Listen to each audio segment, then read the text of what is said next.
just hoping he didn't like the script, because that would take away a little of the respect I have for him. Wood Harris and Amy Poehler as Dion Element and Dream. Dream are supposed to be these likable artists. You know, you're supposed to like these guys. They're performance artists. They do poems in that. But Dion comes off as an abrasive, pretentious little prick. And let's go say, and Amy Poehler reading off one of Dream's poems comes off as, well, arrogant and pretentious. Even following it up with, "This is an original poem by Dream." Wow. Let's go say, I'm normally a guy who would never hit a woman, but she made me come close with that. That just, wow. I'm just thankful that John Lovitz guns them both down afterward. I mean, seriously. Seriously, he guns them down, mourners emit flowers.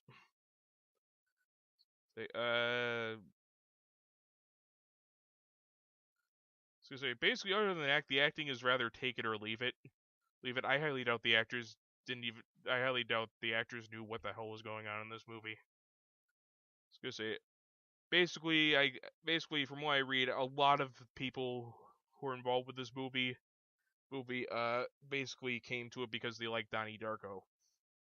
And he basically used up all his goodwill from that movie on this. So, I mean, hell, Moby here, he doesn't even do film scores, but he did it because he liked Donnie Darko. Oh, man, way to waste your goodwill on a project that...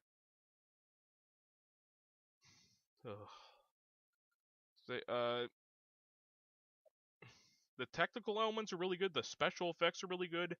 They actually have a rather impressive one of a vehicle called the Trier Mega Zeppelin, which is basically, well, exactly what it says on the tin. It's basically a futuristic Zeppelin, where the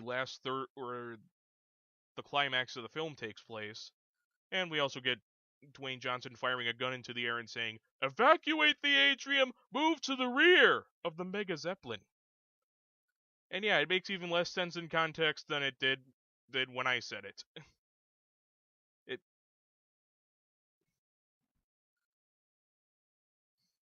Yeah, I know I'm starting to ramble here, but really, I can't really describe this movie in coherent terms. Basically, any review of it would basically come out as incoherent as the film is. And this was actually a cut down version. When they entered it into the Cannes Film Festival, and it got entered into competition for the Palme d'Or,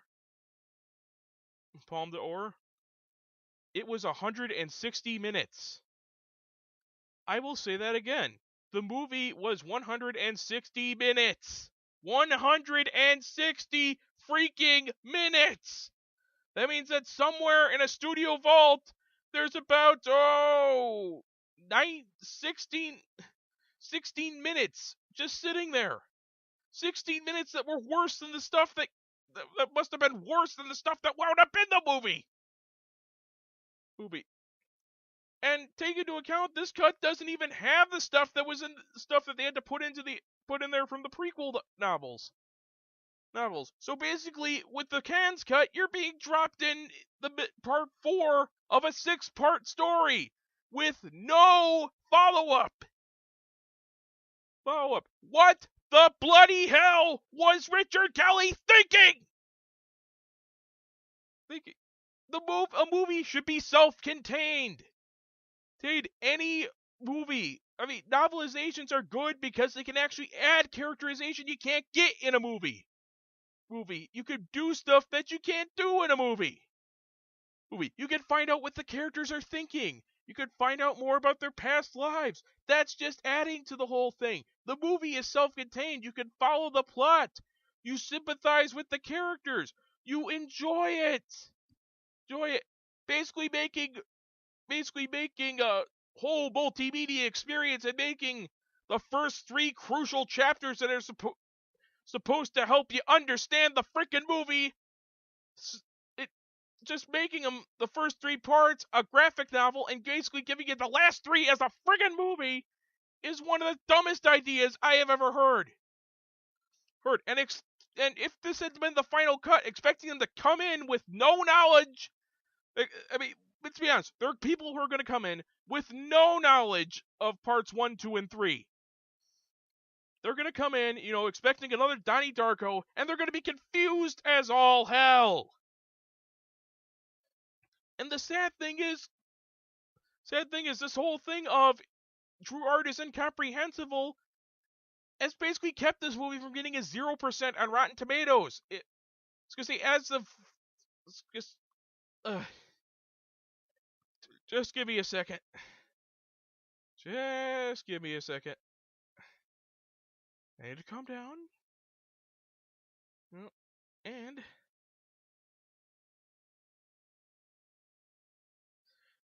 so I gotta calm down. I'm gonna check Rotten Tomatoes here. Yeah, that's kept it from getting a 0% at Rotten Tomatoes. As of now, it's got a 35%, which is 35% more than it deserves. As for the audience, 42% liked it. What? Were these people smoking 7 different blends of herbs when they were watching this? Although I will admit, your summary here actually does match with my opinion.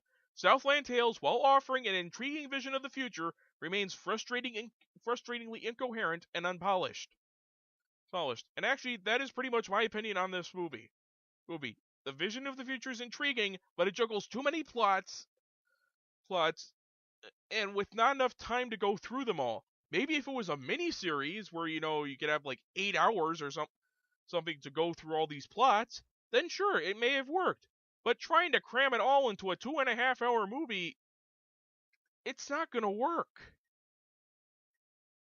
Not going to work. You're going to wind up with an incoherent mess.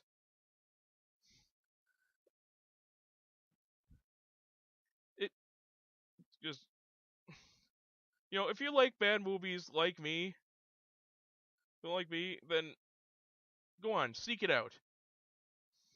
But if you're a person who just likes to find good, enjoyable movies and, well, I would avoid it. Just avoid it. Avoid it if you want to see a good movie. I mean, seriously, avoid it. Don't download it or anything. Believe me, I'm doing you a favor. And I'll just close this out with some of the critical blurbs here from Southland Tales. Richard Roper says it's one of the most confusing, ridiculous, pretentious, and disastrous cinematic train wrecks I've ever seen.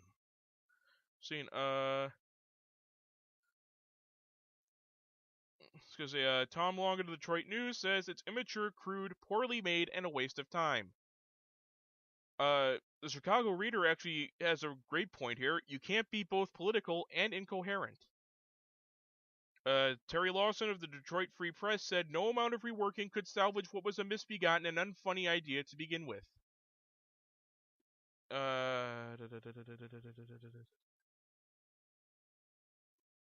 Oh god. eFilmCritic.com, the brilliance of Southland Tales is inextricable from its flaws, if indeed they are flaws. You, sir, need to be whacked repeatedly with a tack hammer.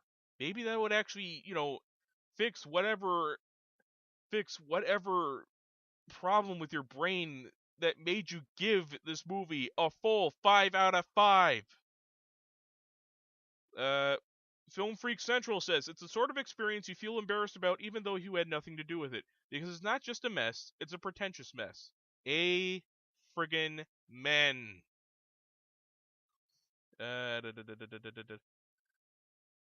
TheMovieReport.com says the type of incoherent, indulgent muddle that can only emerge from the mind of someone who is quite talented. And probably the nicest thing, aside from, all of the butt-kissing True Art is Incomprehensible reviews here, this is a rotten one. ABC News Australia says, I'll give it this. Southland Tales is never boring. Well, he's right. It's never boring. You're just wondering what kind of screwed up crap they're going to throw in next. Although it's by any reasonable means a flawed film, Southland Tales demands watching if only for its cinematic achievements. Paste Magazine said that. Oh God. I was gonna say, yeah, for its cinematic achievements, achievements in making your head explode from sheer confusion, an achievement in wasting several fine actors and a hell of a lot of comedy veterans, making their serious debut, and for wasting everyone's time in general making this mess. I was gonna say I'll throw in a couple more here. Uh, Cinema Crazed says sets up such a pretense of intellectualism it fools its audience into believing it's on a plane they can't understand. Uh, CinemaBlend.com says moment to moment the film makes a random kind of sense, but after about 30 minutes of this, it's clear that the author has no clue how it's all supposed to go together. And last one, Bryant Fraser's Deep Focus says, when it's not being obstinately stupid, Southland Tales is just difficult to watch. What? So say, I'm gonna go slam back, a couple beers, and I was gonna say maybe a shot of whiskey and try and dull the pain this movie has brought on me. I was gonna say, this is Kyle Polkowski signing out. Signing out. Oh God, that's it. I'm going to the bar.